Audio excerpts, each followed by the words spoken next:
you guys? Welcome back to my channel. Listen, today is We Chat, and we have our very own Tarchelle B with us. Honey, I love her spirit. From the moment I met her, I knew she had a good spirit. I don't know if you remember, I think it was a live that you had done, and I had said, you did a live with a bunch of ladies, and I had said that your spirit was good. I don't know if you remember that. I don't remember, but thank you. It was like a year ago, and I felt like you had a really good spirit. If you don't know Tarchelle also is a YouTube content creator. On her channel, you can find everything to get your life together mentally, help you to be healthy and be in a good space. So if you need that, when we finish here, hey, Miss Thea, when we finish here, I am going to make sure I include all of her information, including how you can find her. Because what I just found out is there's some coaching sessions that she does through Patreon. And I really want you guys to be able to take advantage of the things that she has to offer. But before we go in all that, because you know I like to repeat myself, I just want to do a little icebreaker with my girl Tarchelle. Let's relax, release a little bit. So one of my questions, I just started saying I'm going to do a would you rather. So would you rather have an extra finger or no eyebrows? Not like that little bitty 6 finger right here, like a full-on extra finger or no eyebrows. Would you rather? Oh no, definitely no eyebrows, because I can draw them babies back on. I can draw my eyebrows on. Absolutely. This is just my moon water, y'all, so don't pay me no attention. It was a new moon on the 15th, so I set my water out and let it get energized. Set some intentions. I'll talk about that another time. But we're not gonna get into that one today. That's a good one. Okay, and so if you could be doing anything at all, anything, what would it be? What would you be doing? Exactly what I do on here on, well, more so on Patreon. But yeah, if I could be doing anything, I would definitely be saving lives by helping people with their mental health. And we all have mental health. A lot of times I try to explain this every day, at least to one person a day. Okay. We all have mental health. You may not have a mental illness. Personally, I live with bipolar disorder, and I'm not ashamed of it. We'll get into why it is one of the biggest blessings that ever, it was a gift to me. But everybody has mental health. No matter who you are, if you have a body, you have physical health. If you have a brain, you have mental health. And we tend to neglect our mental health, especially women, because we take on so much. But we'll get into it. You just brought us right on to it, just walked on into it, because that's the thing. Like when people think of mental health, people think, oh, like you have some type of disorder, when mental health just means really having peace and having a good space and being happy with who you are. At least that's how I see it. Like I take pride in caring for my mental health, because it's a thing.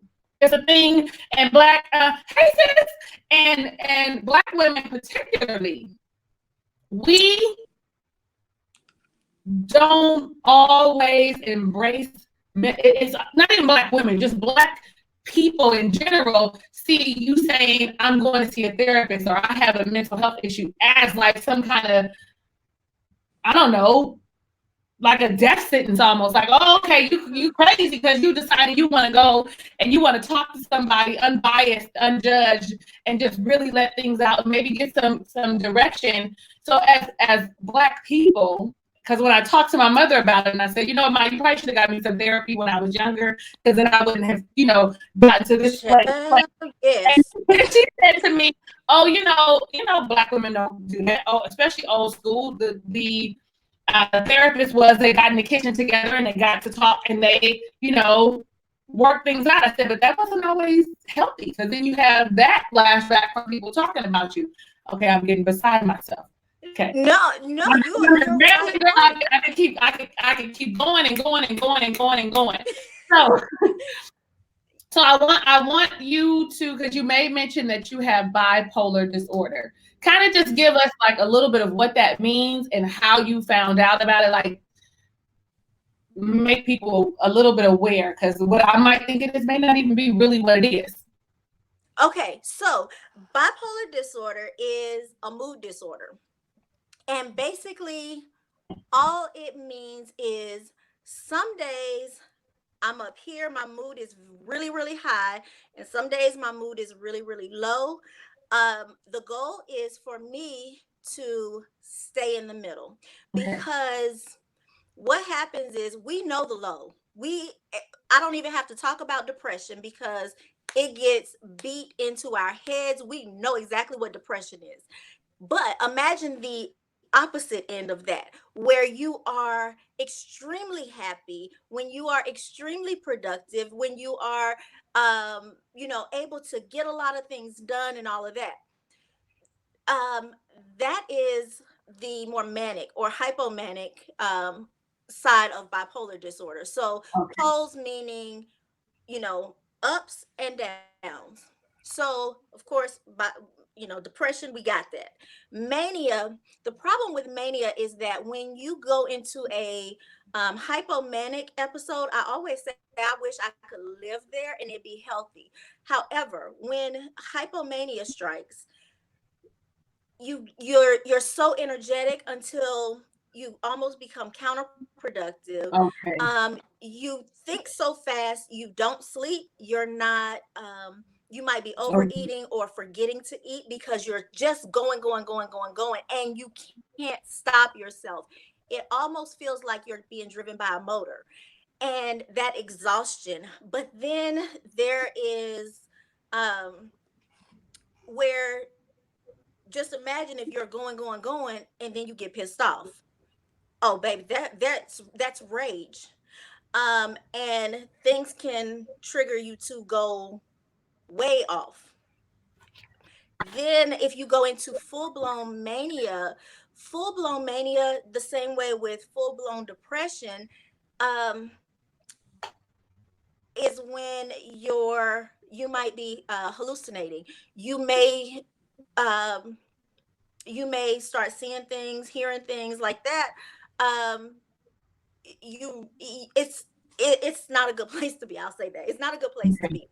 And I'm trying to keep you YouTube friendly. We gotta stay YouTube friendly. My channel is because when not because really we too you know friendly. because I'm gonna be when you honest start with you. talking about it, like I can't say the S word, um because girl, they might just shut your live off if I say the S word. Really? But when you bottom out in depression, absolutely. um yeah. Yeah. So I'm trying to keep it YouTube friendly and all that stuff, Yeah, try to keep it and peaceful. keep it where you can keep your channel monetized and stuff. I But appreciate the that. goal with bipolar disorder is to stay in the middle. And I have a chart that I use, and I I manage my bipolar disorder using journals and planners and things like that. But like you were talking about therapy, um, most of my therapy, actually, I think I only went to therapy for bipolar disorder for maybe about a month. Okay. And that's when you were diagnosed with it?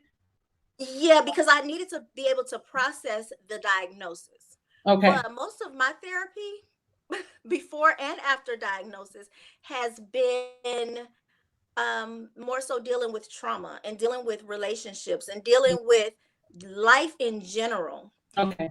So, bipolar Okay. disorder is actually a gift for me. And I say that because having the diagnosis made me have to become a lot more self-aware, and Aware. I had to start paying attention to my thoughts. I had to start paying attention to every emotion, every feeling, and I also had to start paying attention to my triggers. Okay. I have to know there are certain things, certain people, there's a lot of stuff that I cannot be around. There are movies that I can't watch just based on the previews. Like the movie that's getting ready to come out with the little girl that was in, she was in the Central Park 5, and she was in, what's, I can't remember the movie, but I know that that's a movie that I can't see. Okay. Because it, just based on the Previews. previews. But I love that little girl, and I want to be able to go see it. It's by Go see. the Get Out folks. Okay. Okay. But I think I know what movie you're talking about, but I can't. By the yeah, she time was we in A Wrinkle in Time. What's her if I blurt it out, I know exactly who you're talking about. If I blurt it out all of a sudden, and if anybody knows what movie she's talking about, let us know, because we need to know. If I blurt it out. But y'all go see it twice, because I know that I can't go see it. There are Okay. certain things that I know that I can't do. And I had to actually learn how to communicate that. And so it was a gift for me, because I started learning things about myself that had nothing to do with bipolar disorder. It had more to do with trauma, or it had more to do with personality. Okay. So Go ahead. yeah. Okay. So while you were talking, and you talked about bipolar disorder, you always hear like people be like, "Oh, what, she bipolar," and what they're saying is they have no clue really what that is. They're just saying, "Oh, she's just that she has mood swings," and a normal mood swing is different than a bipolar disorder. The way I feel, because I'm on my menstrual and you just said something and you've irritated me, is something entirely different than having bipolar disorder, which I appreciate you explaining that, because it is an extreme high and an extreme low, and people don't seem to understand it. Just because we're talking right now, you say something I don't like and I instantly catch you, that's not necessarily the same thing. So I'm so glad that I'm so glad that you clarified that for all of us, me included. So I did. If you see me over here and it look like I'm not paying attention, I am. I just be having. I don't interrupt you. And so I write a little question down or something, because I might want to know more. You And said something else to note about bipolar is people say, "Oh, the weather is so bipolar, and it was cold yesterday. Now it's hot today. It was sunny yesterday. It's raining today." Bipolar disorder doesn't work like that. It's generally, you are in that state for a long period of time, like sometimes months. You're in one state, and then you might be in another state for several months. Now, if you have like, I want to say it's 4 episodes in a year, then that's what they call rapid cycling. So rapid is like 4 in 1 year. It's not that. okay. We all have mood swings. Absolutely. It's not at all. Absolutely. So absolutely, because I definitely will swing on you in a moment. And and some people feel like it's out of nowhere, but really it's something that you said that may have made me react a specific way. And that's not necessarily a mood swing, but a reaction to your action or something that you said. You had said that you've been managing yourself, and you have to pay really close attention to like your attention to detail, of like how you feel and your emotions and your thoughts. Now, how do you keep track of that? Because I know that me personally, like this last couple of weeks, I've been mentally going through some stuff, and working through it the way that I know how to work through it.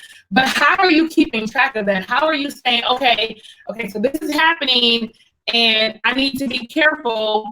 What do you do to help yourself, or how are you helping yourself stay centered or stay leveled in that medium?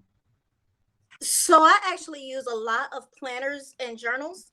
Okay. And here, look, I can't show y'all everything, so I'm gonna cover up part of it. Right. Keep it private. And y'all, it's on my Instagram. So if you go to my Instagram, you will see this right here this is my actual bipolar mood scale. So every single day, even when it's green for, however long, but every single day I go through each one of these and I find out where I am on the scale. So it has it's numbered 0 through 10. And then it also it's color coded. So I don't know if you can tell, Yeah, I can see. Yeah, but okay.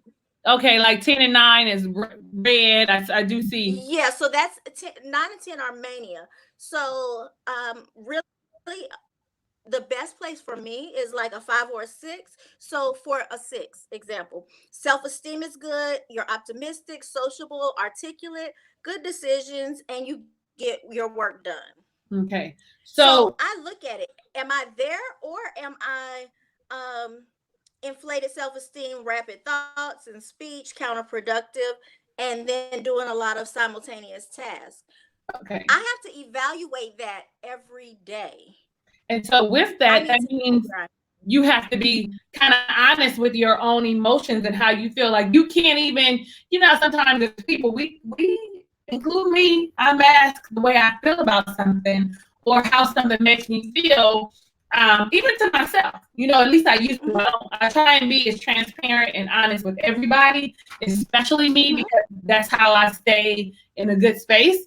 So you in doing that, that means you really have to be honest and transparent with how you feel to yourself, even when it hurts, even when it looks like, even when you don't want to feel like that. You have to take a hard look at who you are and say, okay, this is really how I'm feeling, in order for you to be able to manage it. Like you have to have that honesty with yourself, right?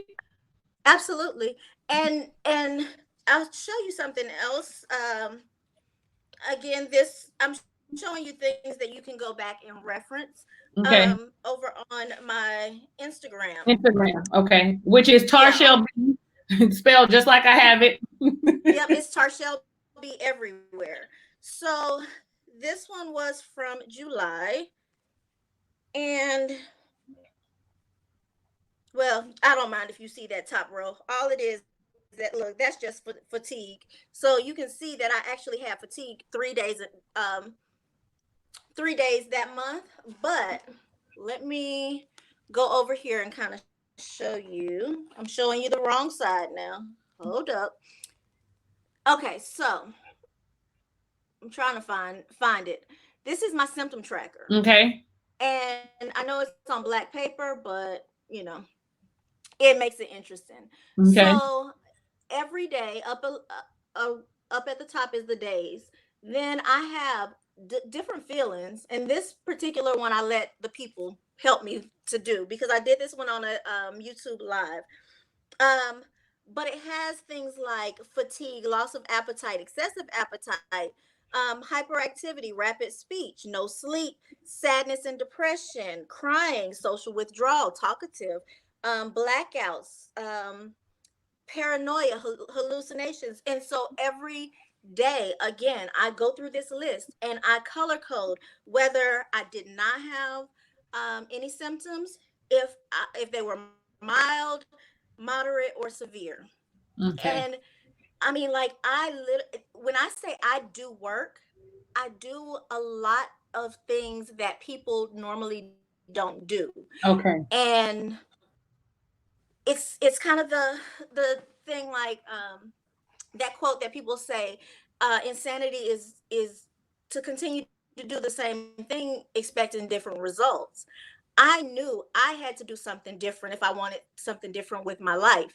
That Okay. had very little to do with bipolar disorder because I don't have episodes very often. It's like once every couple years, maybe. Like, I don't have a lot of episodes. I might have a day where I swing into a 6 or a 7, or back into, a 3 or a 4 or whatever. I have some days like that. But I don't live my life in bipolar episodes, if Right. that makes sense. Yeah, it does. I learned that most of what we deal with is us.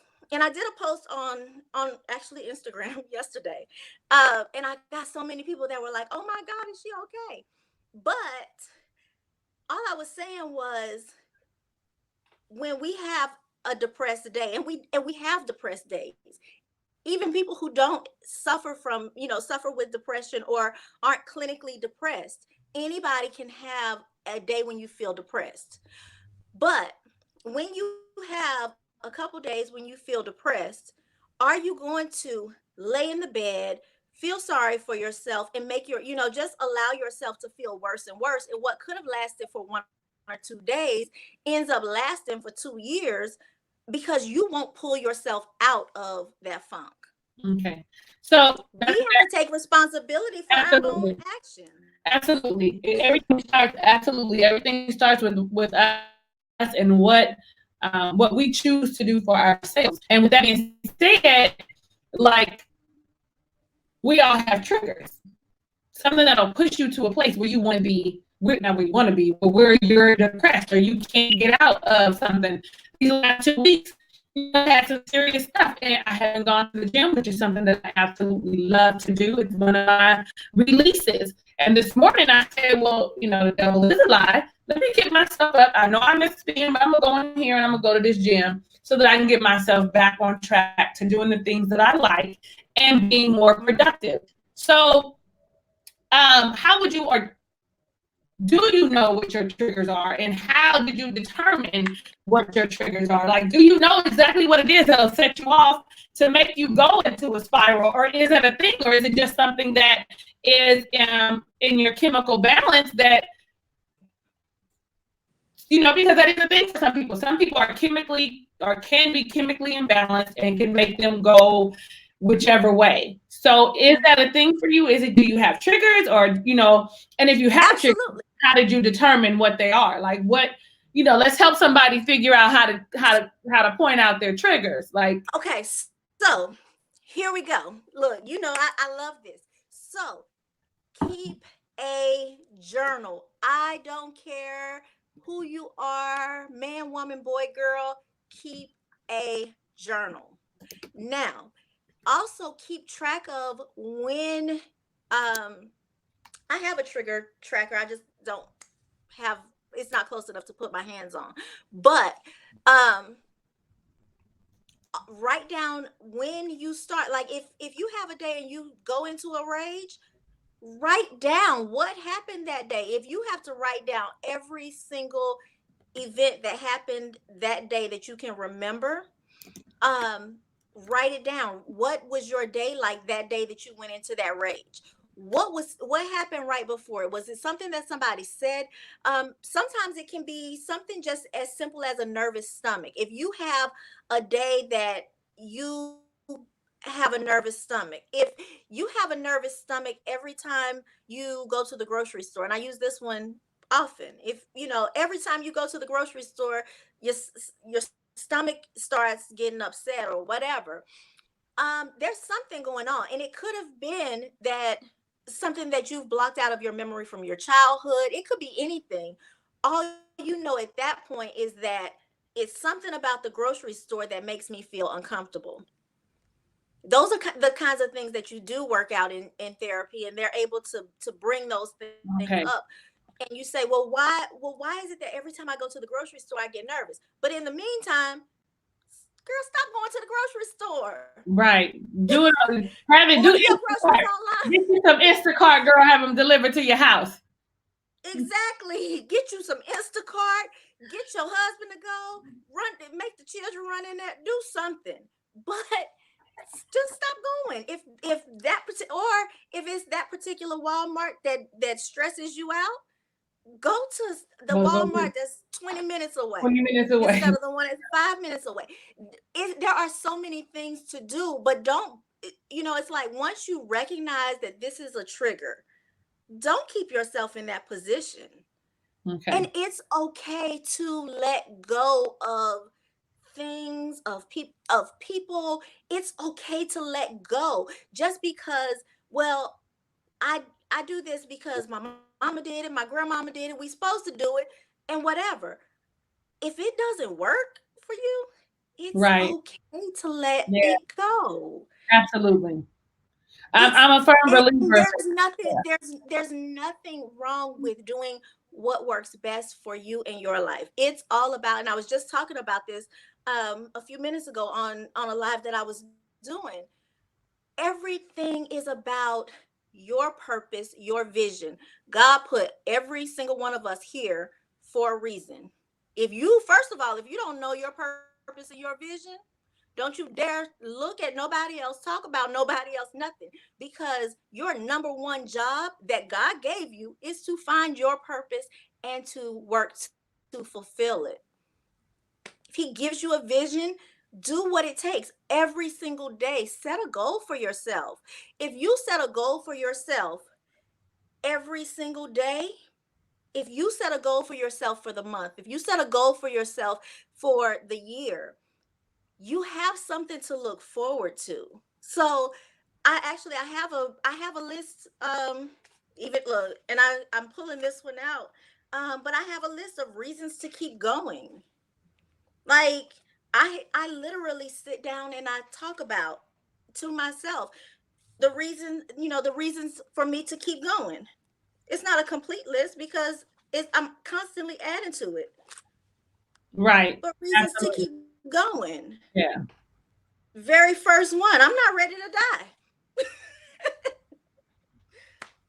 Most people who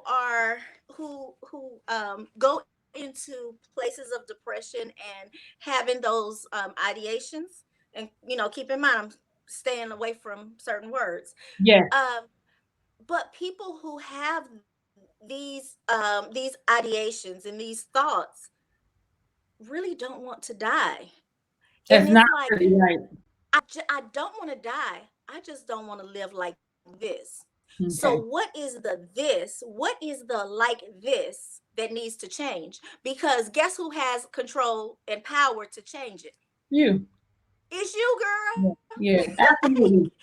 You So have to get yourself together. But we lazy. We are lazy as hell, and we don't want to do it. And we don't want to look in the mirror and say, I girl, don't your like life it. is a whole hot mess. We don't want to do the work. We like watching Iyanla, and even Iyanla said, she said, y'all tweeting me about my outfit, and I'm sitting here, I'm doing the work. I've done my work. You a hot mess and looking at my outfit. You looking at what I'm Absolutely. saying and all of that Yeah. instead of picking up your pen and doing your own work. Absolutely. I mean, you do have to take a hard look at yourself. And in order to do that, you do have to be honest with who you are.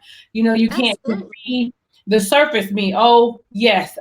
People like me and I'm pretty, but no, what is it about you that you don't like? It took me a while. It actually took my husband to pass away. Even though I knew there were things about me that I did not like, it took my husband to pass away for me to actually take a real hard aggressive look at myself in the mirror and say, I don't like the way I act when this happens. I don't like the way I treat people. I don't like the way I talk to somebody. And why am I doing that? What about me? Really, about me is insecure. What about me is jealous? Or what about me it feels inadequate? Like I have to degrade or belittle or make someone feel less than, because that's how I feel like. If I feel like the way we get to know each other is because we communicate with one another, and the way I communicate with you is really indicative of how I feel about myself. What I say about my reaction to people is what I say is how I feel about me. I'm just lashing out because you're in front of me and I'm too afraid to do the work for myself. And so, Yes. with that being said, like I said, I do like constant self-evaluation because I'm still not happy. I still have triggers. I still will pop off. I still have those moments where I have to check myself. You know what I mean? And so when you get like that, you know what I mean? Like for me, when you get like in that space where I know, like me and my mother have an anagram for it. We say it is the train leaving the station. It is not a locomotive. It is an Amtrak. I don't know what speed trains are, but I can feel it coming. Like I feel the cold getting turned on. The passengers are getting on the train. The tickets are being held. I can hear them saying all aboard, and I can feel it. And in this age, I can pretty much pull it in. If I shut down and I stop listening and I try and center on me, I can feel it. But the moment the train leaves the station, it is all over, and we're probably gonna go to jail because I'm gonna act a stone cold fool. So I feel like we call it leaving the station. Like the train has lit, you know, if I tell my mother, oh, something happened at work, first thing she says, did the need train bail money? leave the station?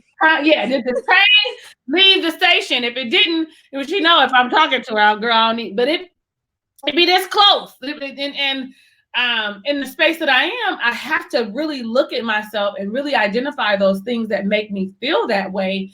And not only that, I have to stop them in their tracks.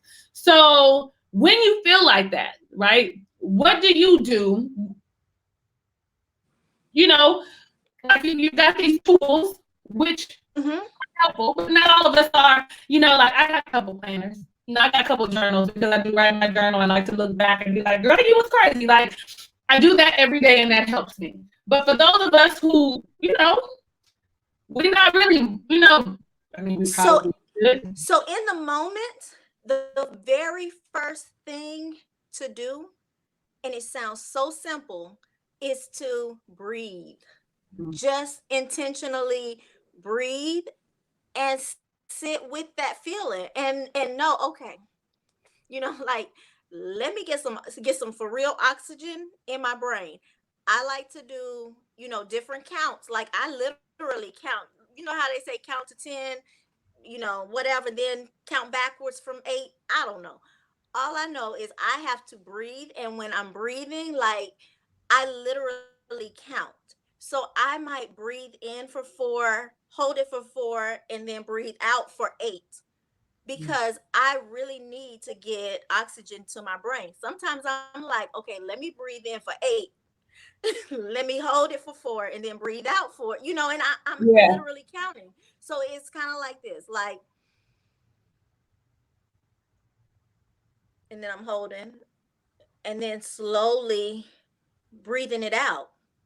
Now, it's like the 5-5 for yoga. It's like if people who do yoga know that technique because of yoga. So it's like I don't know. I think it's 5-5-5 is what they call it for yoga. and see, I go to yoga every now and then, but see, my body don't like yoga too much. It loves it, but it doesn't really like it. Cause it'd be like, what you doing to me, girl? Yeah. So, but yeah, I try. About once a month I try it. Yeah, but it's the same kind of concept. So anybody who knows or has done yoga, that's one of the first things that they start having you do is the deep breathe in, count in, hold it for 5, hold it for 5, breathe in for 5, hold it for 5, let it out for 5. And then they tell you it's the same kind of concept though. Definitely that. So no matter what your count is, however you feel, you don't even have to count. Counting for me is a distraction. It's just calm. It's just more calming and it's more of a distraction. Yes. Okay. The second thing that I do is I try to recognize how I'm feeling. Like put a word to it. How do you feel? I feel angry. Okay, so beyond angry, is it frustration? Is it, you know, like is it a rage kind of angry? What kind of what's this feeling? And Right. look, here I am again back in my black page journal, but I'm sure No, that's working. Right, girl, look, go get you look for feelings wheel, emotion wheel. You don't have to make it pretty and put it in a journal like me, but this is just a printout from the Google. Oh, from the Google. Find one that works and print it out. Okay.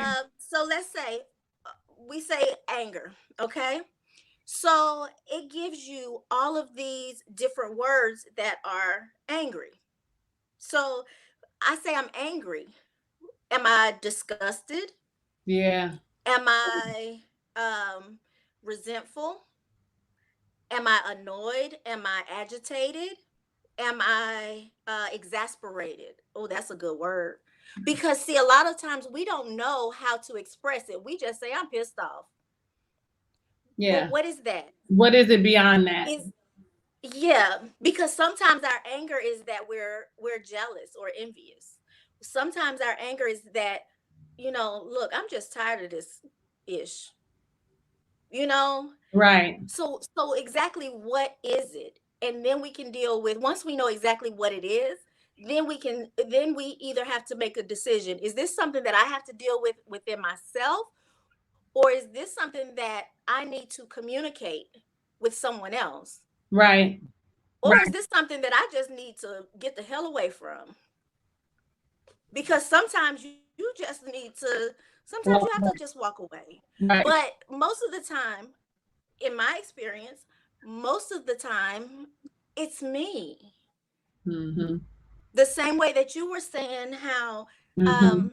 I like that. how a lot of times it's we see something in someone else, and the word is projection. We're projecting that thing that's actually it's in us, and we're projecting it onto someone else. But really, the thing that we're saying that we don't like about them, it's really something that's in us, and we really don't like it about ourselves. So, it takes that level of honesty with yourself. And then it takes some things sometimes that are painful. It takes digging deep. It takes, um, going into your past, and if there was your parents got divorced and you felt like you were abandoned by that father. Sometimes we have problems in our current relationships based on that. So sometimes we need to go to therapy, and we need to heal certain areas of About ourselves. our lives. Absolutely. And I Absolutely. mean, that's just a really generic thing.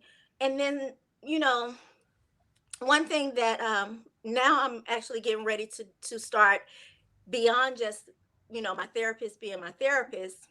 She shut down her practice. So now we are working on we're working on some things together. Child, the lady said I don't need therapy. She said I need you to come sit in my chair. But it's Well, that's a blessing. I still need therapy.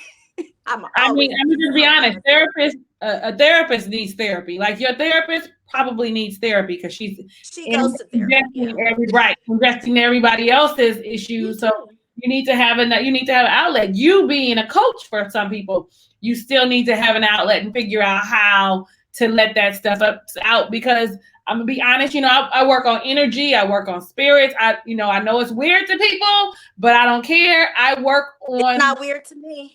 I literally feed off of people's energy and their spirits. And so if you're coming and we're talking, because I am a good listener, so I say myself, okay? But if you're feeding me your energy and it may not be bad, good, I'm ingesting it. And if I don't know how to get rid of it, then guess what? I take on those attributes. I start to see the things that you see or be triggered by or just say that I'm triggered. And maybe I'm not really triggered by the things that you've told me. That now somehow it's my issue. How did so I have to figure out how to uh Process that and process release it it. and release it. Thank you. So okay. So excuse my French. But no, I would but yeah, so what we're kind of looking at is some specific situations. Now, I'm not going to go into detail in those situations, but one of the things is that we um a lot of times don't know how to help our children because we're not whole. So we have a lot of generational trauma. Um, Energy and spirits don't lie. You're absolutely right. That is pine and ginger. But yeah, like we don't know how to handle when our children come to us and tell us certain things. And so we say something to them, and how we respond in so many situations, how we respond is going to determine that child's path. So Right. a lot of times, for example, I'm very open about I was raped and molested throughout my entire teen years.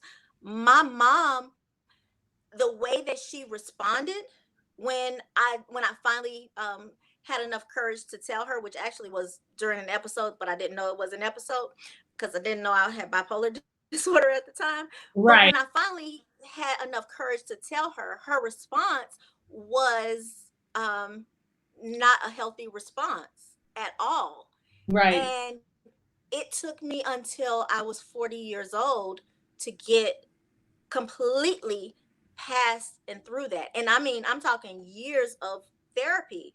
Um, and so a lot of times, a lot of those things we that we have going on, they are passed down generational trauma, you know, Absolutely. and a lot of it is passed down, or it's based on the responses of other people. But And our so responses are normally based on our own experiences. People judge stuff off of that, their own experiences, and instead of handling it with love and kindness, we do handle it as in lashing out, especially when it's something unfamiliar, and you're not taught how to deal with that. People don't, like this, like by the whole bipolar disorder thing. People don't know how to handle that. So the first thing you say is something negative, or you don't, you really don't know so your reaction is whatever your gut reaction it is. It's not a take a step back and let me respond in loving kindness, or let me figure out more, find out more about it. What are you saying? When did it happen? Like all of that to me is huge in responding to people, especially when somebody is telling you something that's delicate. I'm not talking about we sitting, hey girl, having wine and laughing and kiki. And no, I'm talking about if we having a conversation, like you just said. Okay, so throughout my youth, I was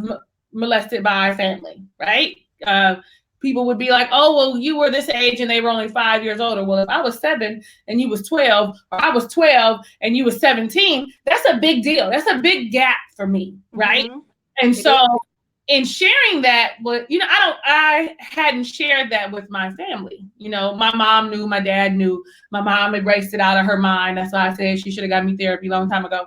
But when I shared it with someone who's close to me, she was stunned and appalled and shocked. But her response was, thank you for sharing that with me. It sheds more light on the situation between the two of you. You know what I'm saying? So it was really important for me to let that be known, because whenever we have the conversation and I say, well, listen, I forgive them, but if they out in the street and they getting jumped, I'm probably gonna take photos and put it on Facebook. Like I would say, I would say stuff, but that would be how I felt. You know what I'm saying? Like that's what I would do, and she would be like, "Oh, that's family. How could you feel that way?" And so one day, Girl, right. And I said, well, I'm gonna shed some light with you because you keep saying and you keep looking at me because you passing judgment because you don't know. Family they have secrets. mm-hmm. Some questions. Okay. So Sultry says, how do you truly identify a symptom and or a diagnosis, and what are the distinctions between the two? Like, so a diagnosis, I would say you have to go to a therapist. Not even a therapist for a true diagnosis. I would even say go to a psychiatrist, because Okay. I was actually going to a therapist. And I went to, child, I've been to therapists. I believe in therapy. I love that. Therapy is one, I love you for believing in therapy, because but I believe in therapy. It helps. the psychiatrist or a medical doctor are going to be your best source for a diagnosis. Yeah, Okay. that's the best source for a true diagnosis, And is then because they have to track you for years. So don't just think that you're gonna go. I okay. saw my psychiatrist. This is beyond my medical doctor. I saw my psychiatrist for 4 years Before before she you gave me a diagnosis, because she could have just said, "Oh, girl, you got depression. You have major long depressive time, right? disorder." Yeah, yeah, Because yeah. the first time I went to see a particular therapist, and she was bomb. Now she was bomb too. But she told me I had major depressive disorder the first time I saw her. And it wasn't major depressive disorder. It's Right. just that when I was seeing her, I was You were in in an a extreme love. depressed state. Yes, yes, yes, absolutely. So, yes, there are, I definitely recommend seeing a psychiatrist, and sometimes they get enough information to diagnose you right then. But just based on my own experience, I think that they should see you over a period of time. You shouldn't expect to go one time and get a diagnosis, even though the anxiety inside of us definitely wants that diagnosis.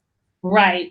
And so the follow-up question was, what are the distinctions between a diagnosis and just the symptoms of? So like we said earlier, people be quick to be like, oh, you bipolar because you have mood swings versus actually having. So what are the distinctions between the two? Like, what would you say, how would you, if So coaching me and you're telling me, Talisa, go take your ass over to the psychiatrist, what would you be say? What would you say? How would you? so for me, when I know that I'm just in a depressed state versus when I am, or like when I'm just sad versus when I'm depressed. Okay. Depression is more like a bottomless pit. Depression lasts longer.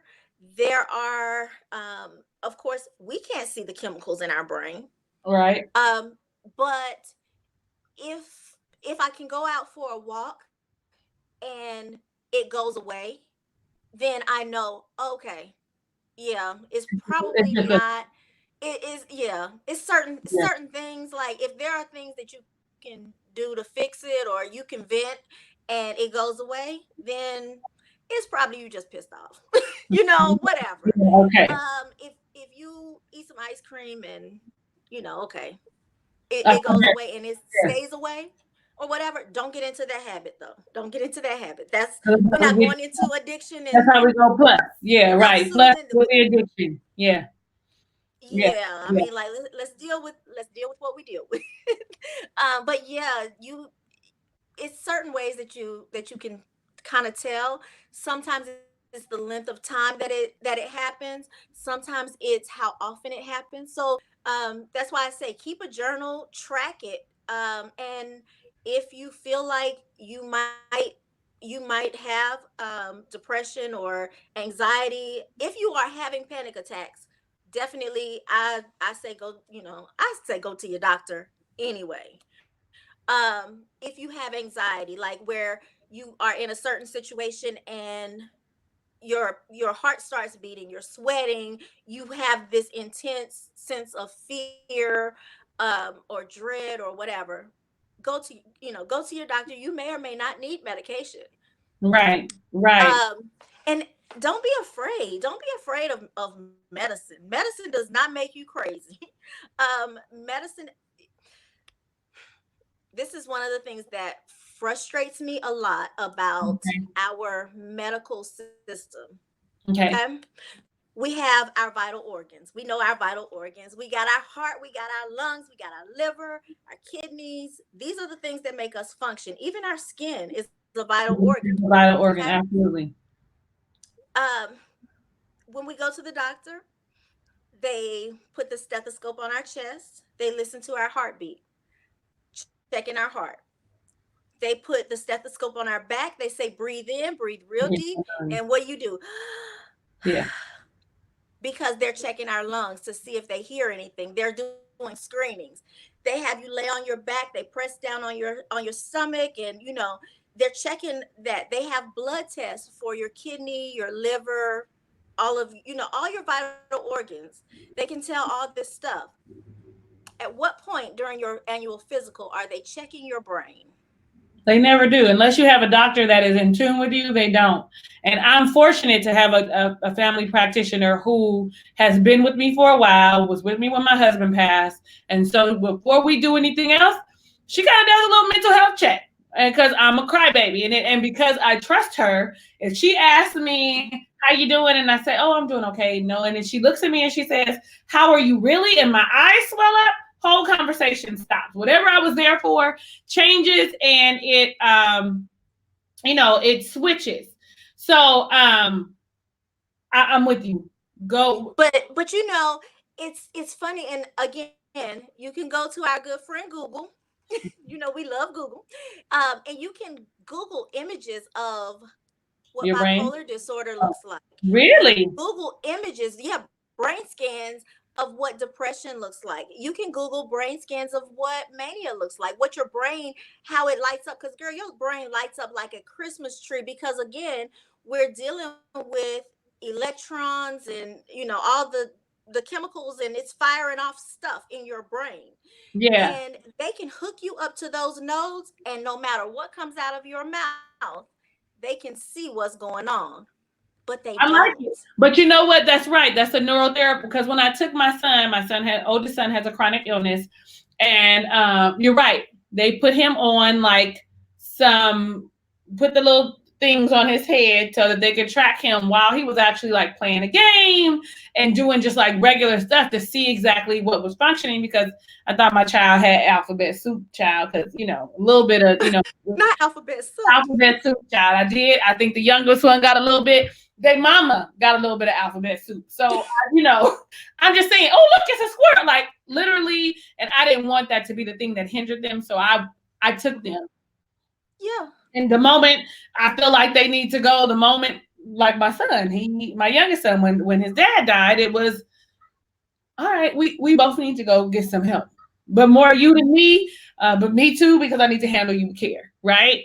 Mm-hmm. So she says, I like this little feature, so I keep using it because I'm trying to figure out how to use it. How do you handle a person with mental illness? How do you handle a person with mental illness? So it all depends, very carefully. I'll say Very that, true. but But even if you um, don't, okay, so you say I very carefully, but people don't know you. It's not like I'm walking around and I'm saying, I'm clinically depressed. You know what I'm saying? Like, no. you know what I mean? It's not like I have a badge of honor, even though I'm not embarrassed of it. I'm not clinically depressed, but I'm just speaking in general. Like, if Right. I was, I'm not walking around saying, so how, you don't even know really, right? That someone has a mental illness.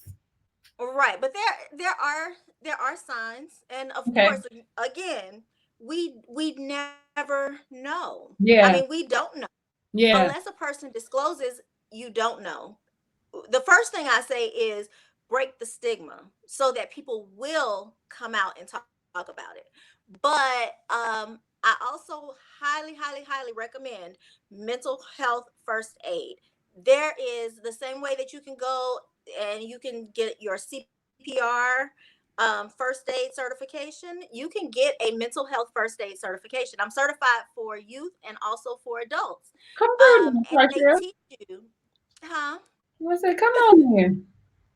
Yes, and I'm working hard to do what I need to do to be able to take the course to be able to instruct to teach mental health first aid. But take mental health first aid. A lot of times there are free classes. They are 8-hour classes. So I can't. Look, I won't even try to tell you what you learn in an 8-hour course here in like even 8 minutes. There's just no way. Right. Um, but you can learn about the signs. You can learn about the symptoms. You learn about how to what you say handle how to Mhm. handle someone, because it's going to be different. People are different. Um, but the bottom line is you have to be compassionate, and you have to allow people to um,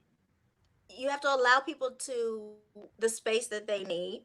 Okay. You have to allow people to live their truth, whatever that truth is right there. And you can't force anything on anybody.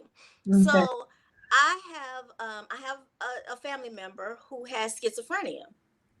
Now, if he's hearing voices and he's having audio hallucinations, that is 100% real experience to him. For him. Yeah. I can't tell him that voice isn't real.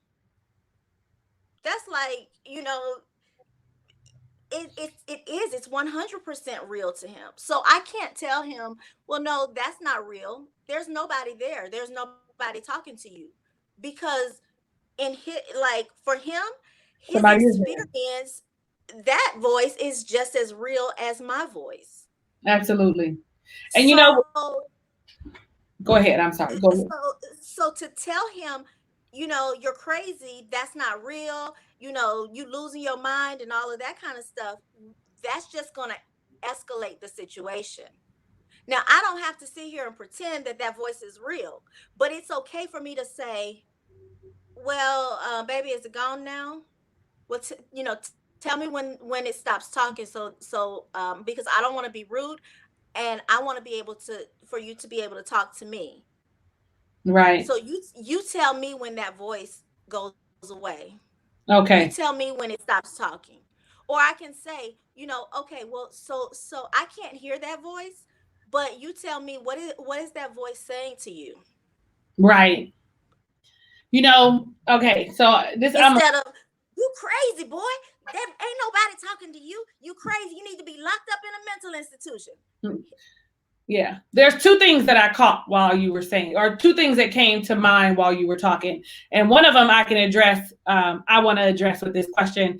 I've seen people hide behind mental illness, use it as a reason to go off on people or say I'm triggered. How do I know the difference? Okay, so here's a twofold for me on that in general.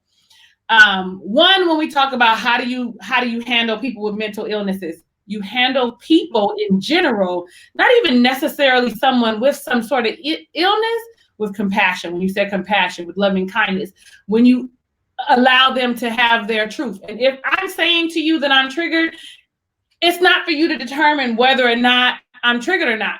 Just take that as for what it is and know that I'm triggered and respect that boundary. Now, that's my thing. Like, I feel like it took me a minute, though, as a grown up. Like, growing up, it took me a minute to understand somebody's truth is not my truth. And I have to trust what they're telling me, especially if I say, because most of these people that you're dealing with that are saying that they're triggered are somebody that you deal with all the time, somebody that you love, somebody that that you want to see something good for. So for me, I always think if you're telling me you're triggered, that means you've also shared with me that there is some things going on with you. And as your friend, as your loved one, because I want greatness for you, I'm going to respect that and give you whatever it is that you need. So Mm-hmm. I'm a I'm big, like I said. What I tell you a minute ago about I didn't like what I saw, so I would lash out at other people. I'm big on allowing people to be who they are and loving them where they are. Like anybody who follows me for real knows that I'm going to love you where you are. And if you want me to leave you alone, I'm gonna love you right there. If you want, when you're ready to join back, and even if you're not, I love you and I want the best for you. And if it's something that I'm doing, or if it's something that you know what I mean? Like I just feel like I'm gonna respect you. I'm gonna respect your boundary. Above all else, here's this platform up here, and it's respect. So everything else trickles down. And if I respect you as a person, if I love you as a person, then it doesn't even matter.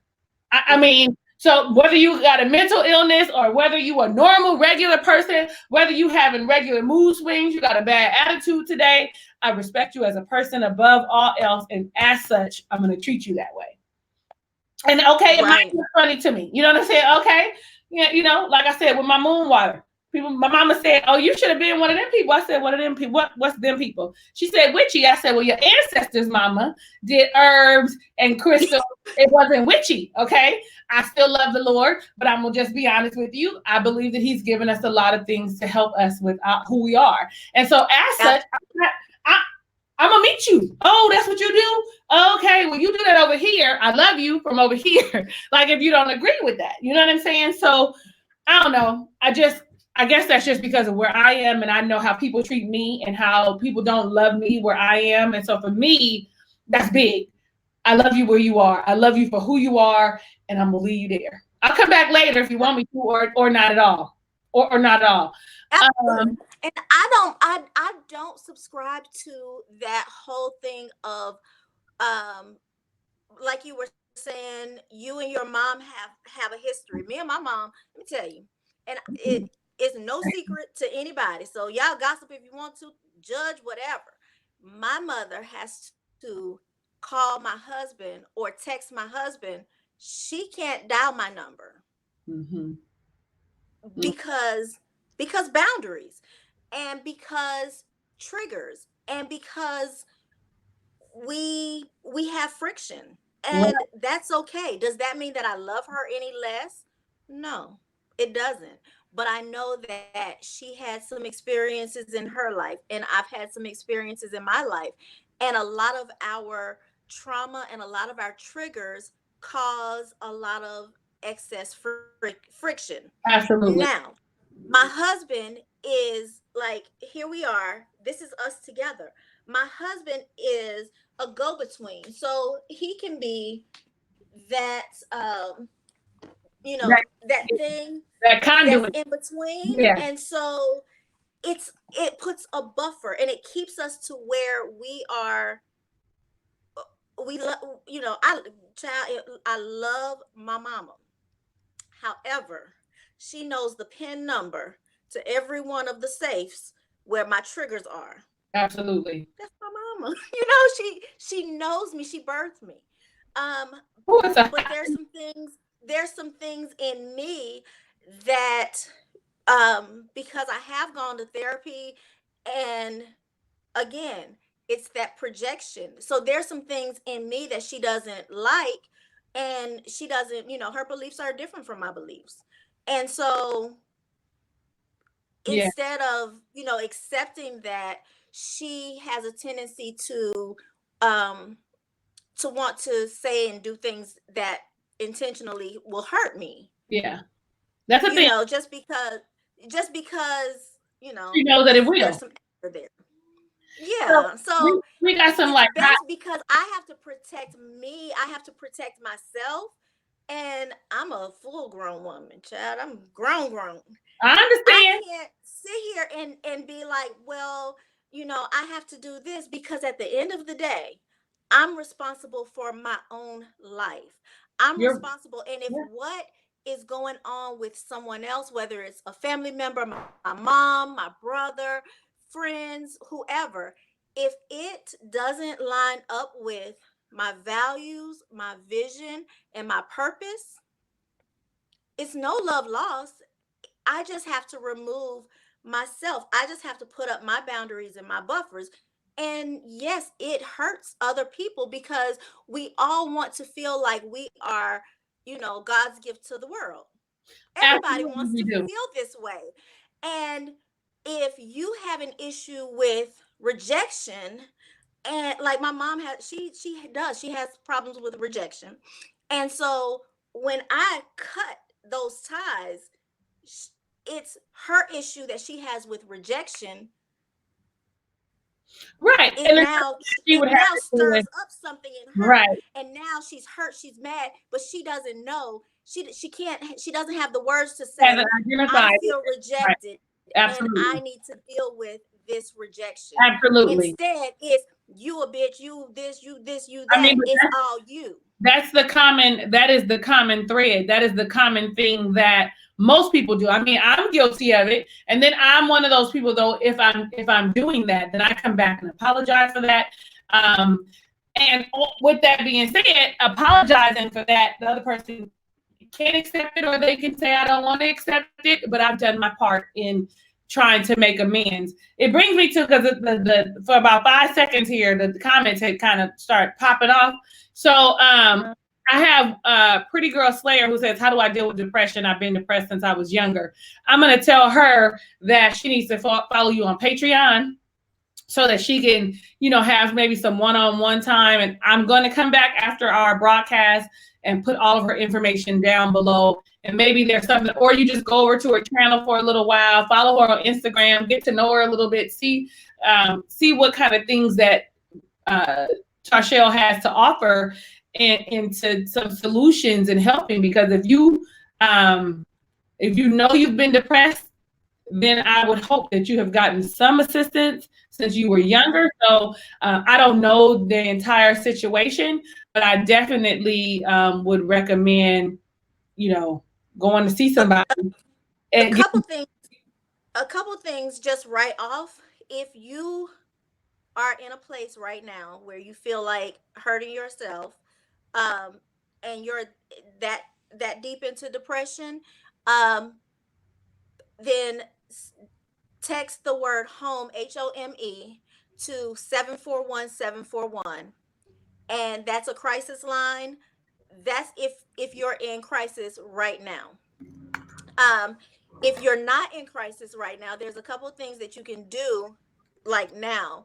um First thing I say, take a shower. Even, and I posted about this on my Instagram yesterday, it is so vital. Like, there's something about just getting up, and I don't care if you have to sit on the shower floor and cry. I've been there. I have been there, done that, like literally did not want to do in, didn't want to take a shower, didn't feel like I had the strength. The water felt like needles hitting my body because I was such in a deep depression. I understand how that feels. Make yourself do it anyway. Even if you have to walk on the inside of your house, try to walk 10 minutes. If it's best to go outside and walk, get some fresh air, get some sunlight. Even if it's raining, let that rain hit your skin. Um, get those endorphins, endorphins going, get that adrenaline going, because it's a chemical imbalance. That depression is a chemical imbalance. So just don't just sit in it. And I know it's hard. It is, baby, it is hard. I literally remember a day leaning up against, this was last year, about a year, probably about 14 months ago. I literally leaned against the shower wall, and my walk, because I had determined, I said I was going to walk that day. I was literally crying, like screaming, crying, but I was lifting just my left leg, just lifting my left leg up and down. And baby, I counted that as my walk and my victory for that day. So if you're in depression, do something.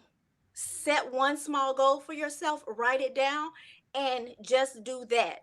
If the only thing that you can do is brush your teeth, brush your teeth. If the only thing that you can do is pick up the phone and call somebody, do that. Whatever it is, just do something to show yourself that you can. And I know it's not a scripture, it's an old saying, but if you make one step, God makes two. The universe, God, whoever you believe in, will bless that effort. And it might not heal you, um, but I promise you it will make you feel at least a little bit better. But definitely, like Talisa said, make an appointment, go to your doctor. If you have to go to the emergency room, you can do that. And don't be afraid that they're going to commit you, because we got this thing. We think they're gonna put us in a straitjacket and send us over to here is Lakeside. It's not like that. Right. It's not. Right. They try to do everything possible to keep you out of there. Keep you out of. They really aren't trying to. I don't know. I can't tell you whether or not they're trying. Lord, I hope I will never have to be in that space. No, they're not. Now, I will tell you, if you are in danger of hurting yourself or someone else, that's when they will put you in. They will put you in patient. And it's okay, because if you are in danger of hurting yourself or someone else, you need to be impatient. It's okay. Yeah, it's fine. We just need you. We just need your light energy here on Earth until it's time for your transition. And now it's just not the time. Well, I'm certainly grateful to hear that piece of information and encouragement. I do have, okay, so we're already over an hour, so if you could just give me 15 more minutes. Sorry. That's okay. Oh, you girl, I'm in my element right now. Okay, as long as you give me 15 more minutes, we good. That'll be enough time for me to look at these other questions, and we can kind of talk about them and then also close out. So when someone has been triggered, do you just wait it, or do you help them hope they come back, or do you keep trying? So if I say to you, Tarchelle, you're triggering me, I need my space, leave me alone, would you recommend them leaving you alone and allowing you to come back? Or do you say, okay, I'll give them some time and then I'll try and come back? How would you handle that as it depends on the relationship. And it depends on the relationship. You've never felt the urge of hurting yourself. That is great. Then you are in a beautiful space. You're in a beautiful space. Yeah. And then ask yourself it while you're in there. I'm sorry. Look, I'm about to. That's my fault. Back to that question. I shouldn't do that to you. I shouldn't do that to you. But no, it's good. ask yourself, and I believe in empowering questions. So instead of being like, oh my God, why do I feel like this, ask yourself, what is this thing called depression here to teach me this time? The same way I said this bipolar disorder, it taught me so much. It was a gift. So everything that happens to us, it's everything has purpose.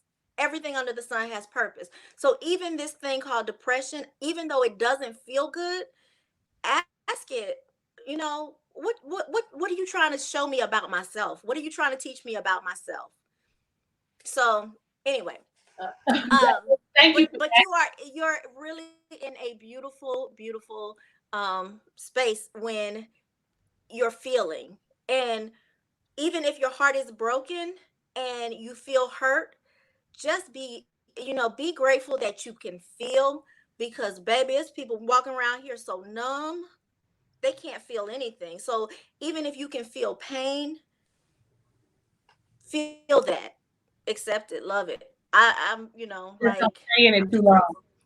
So So what was the other question? the I other forgot. question was, so that okay, the other question was, when someone has been triggered, do you just wait it out and hope they come back? I remember. Okay. Or do you just, yeah. So What do you so it depends on the relationship.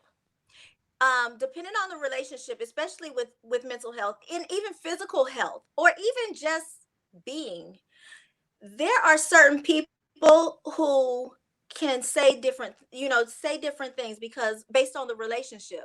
Like my husband, remember I showed you the number system. My husband, my good girlfriends, they can say, well babe, what's your number today, and I can tell them what my number is.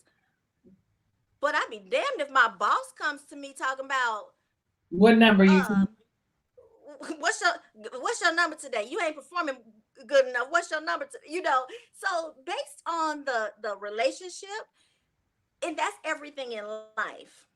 And so I would say you have to, I mean, it's going to be different for different people, but base it on whatever that relationship is. Base it on, um now if we're close, like if Talisa and if Talisa says, um girl, I'm triggered today, I don't want to be bothered, leave me the hell alone. I'm leave me gonna say, okay, girl. leave me I'm say, okay, girl, you call me when you're ready. when you ready. Absolutely. Now, if Absolutely. it is one of my friend that we've been friends for 30 years, I'm gonna say, and she tells me the same thing. I'm triggered, I'm pissed off, leave me the hell alone. I'm gonna say, okay, well, I'm coming to your house, and I'm gonna fix me a bowl of Cocoa Puffs, and I'm gonna sit on this end of the couch. Until you're You ready. go in your bedroom, and when you come out, I'm gonna be right here. You know, And and and, and and and then of course it like, depends on the situation. Now, trust me, I'm not going all the way to Oklahoma and fix me a bowl of Cocoa Puffs, but yeah. in the same sense, I would, because of our relationship, and I know her. I know, okay, I can call her in 2 days, or I know I should call her in 2 hours, or just depending on what the situation is. Um, and then there's some people that's like, okay, I don't know. Right. Sometimes you don't know. I'm gonna just say I like, especially if you have, even if you have some type of relationship, but it's not that I've known you for 30 years and I know exactly what you need and I can probe more, because the key was I'm triggered and leave me alone. Okay. People don't understand that. I get people, I don't say I'm triggered, but I be like, today I need some space and I don't feel like talking. People don't understand that, nor do they respect that as a boundary. And they think that it's a reflection of them when it has nothing to do with them and everything to do with you. Um, Yeah. And so even on my Patreon last week before last, I actually did a whole live on boundaries, and that is over on Patreon. So that's some of my exclusive content that is only available to my patrons. But we talked about boundaries, and we talked about how to establish boundaries. Like, why do I have these boundaries? Your boundaries basically, and I give you a sneak peek. Your boundaries are should be based on your values, your needs, what you just basically what you feel, what you need, all of that. Your boundaries are there to protect you, Yeah. to protect your emotions, so I'm not giving you all of it, but I also gave some communication, some actual phrases to communicate your boundaries. And sometimes we don't know how to communicate communicate our boundaries. Sometimes we don't know how to say no. Sometimes we don't know how to say leave me alone Yeah. without being mean and rude or Yeah. whatever. Yeah. Yeah. And But I'm glad. Yeah. it's okay to say, no, I don't agree with that. Right. No, that's not okay. And that's okay. And whether another person receives that or not, I've established my boundary. And even if you say, oh well, I know she said she minds, because that's another one. Yes, I mind.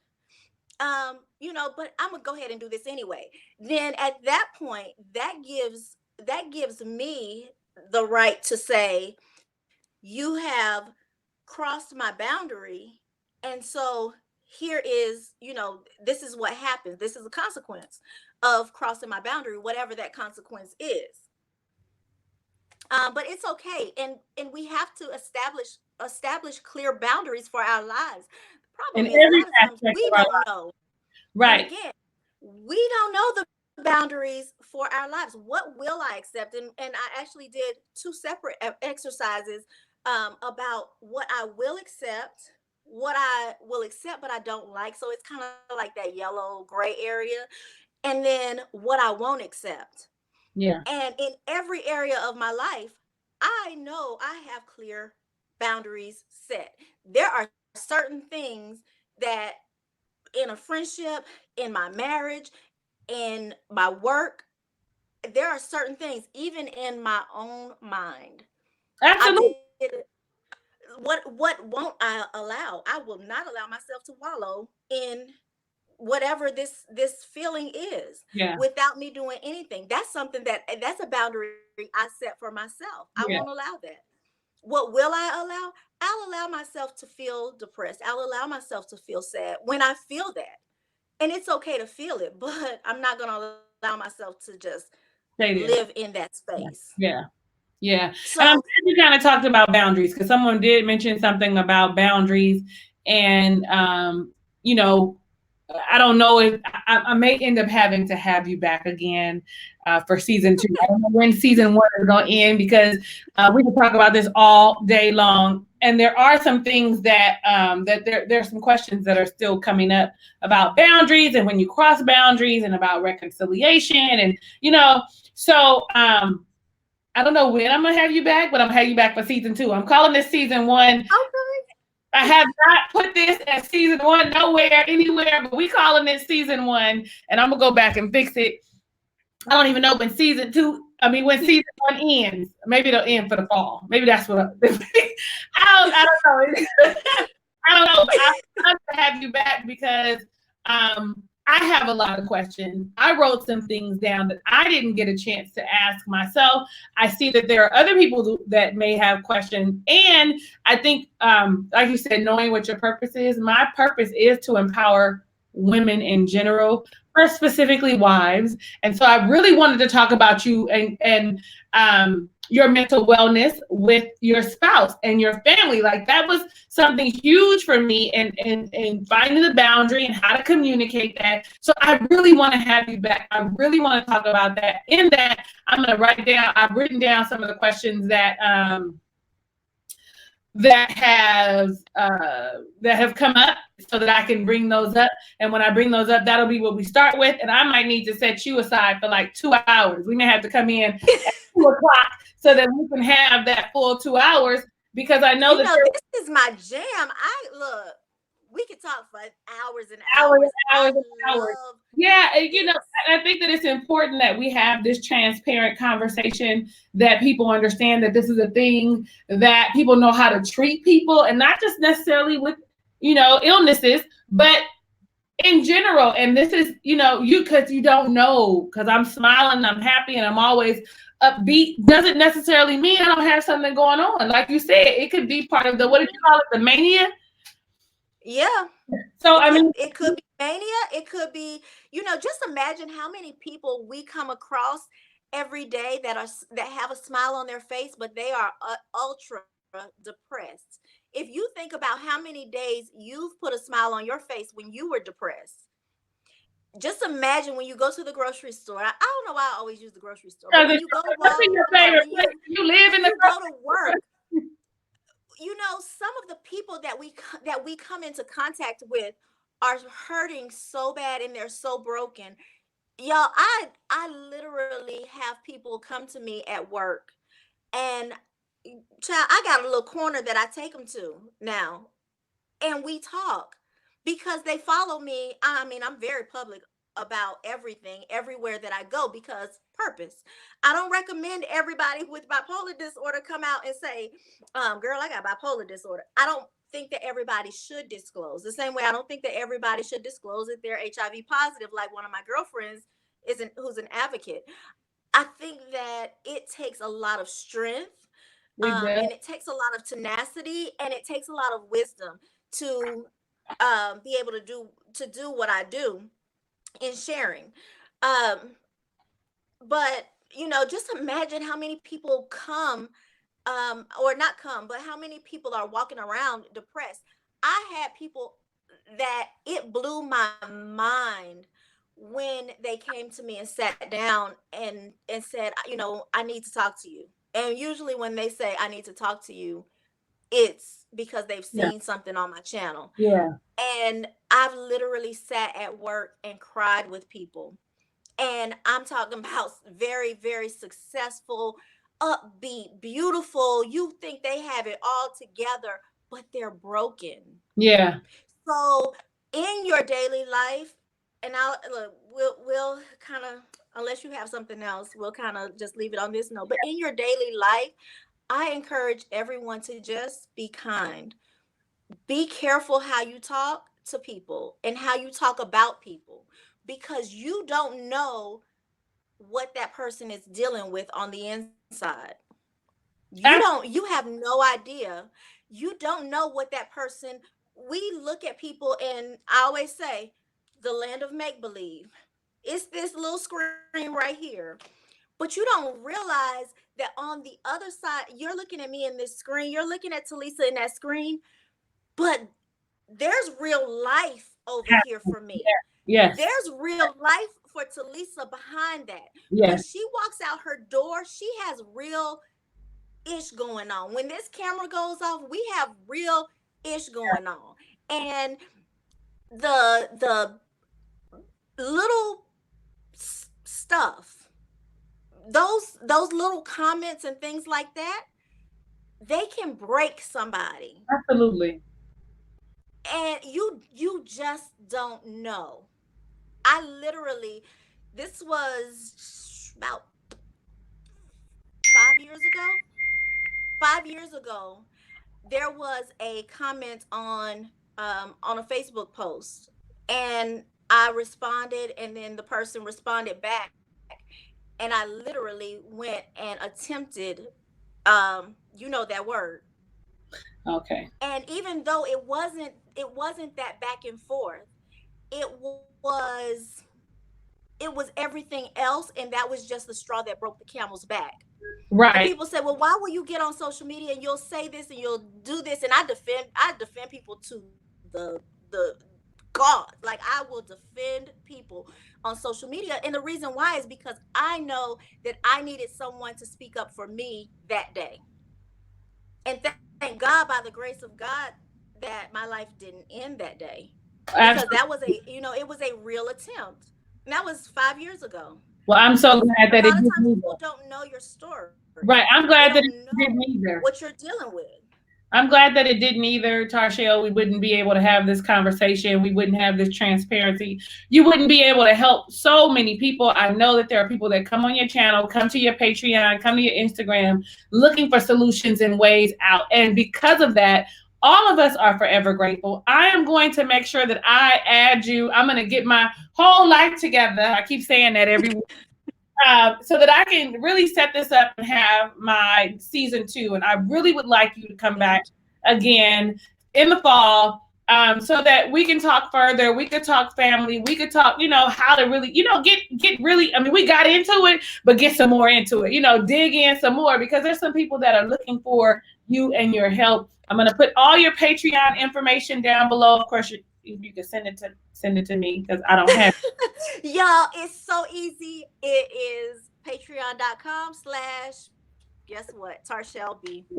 So yeah, patreon.com/ Tarchelle B. I'll put it in the comments. Usually I just I'm the usually comments with so it just good now. about keeping up with comments when I'm on live, but that's okay. Don't worry about it, because right I needed you to keep up with telling the people what they needed to know, so that I would be responsible for the comments, so that you can provide information and you can be able to help other people and have us be in a better space about a whole lot of stuff. So I'm gonna put all your social media stuff down there.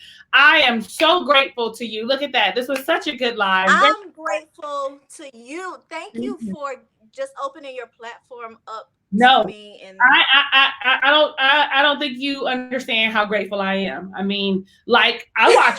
We're gonna have a grateful war. Come back and say stuff a little later. Sometimes I'm watching on my drive, but I'm really grateful. I'm glad that you said yes, because some people may not have said yes. Some people may have said yes and it's a maybe and have not come back. So I really want to just say thank you. Thank you for sharing your story, for shedding some light, and then for your willingness to come back. You guys, listen, you can find her everywhere. Tarchelle B. Instagram, Everywhere. Facebook, Patreon, Twitter, YouTube.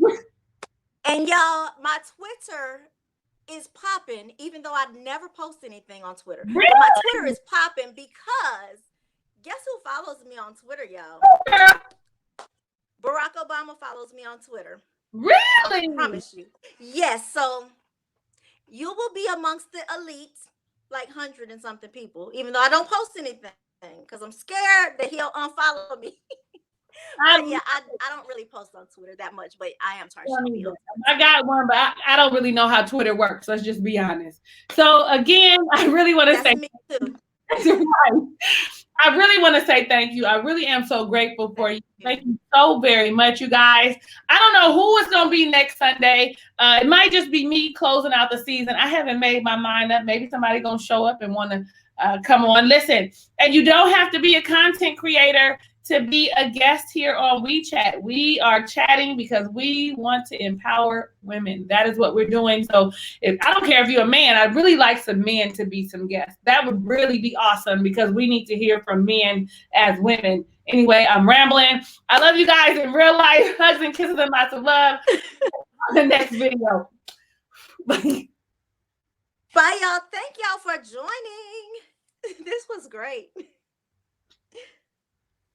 Okay, so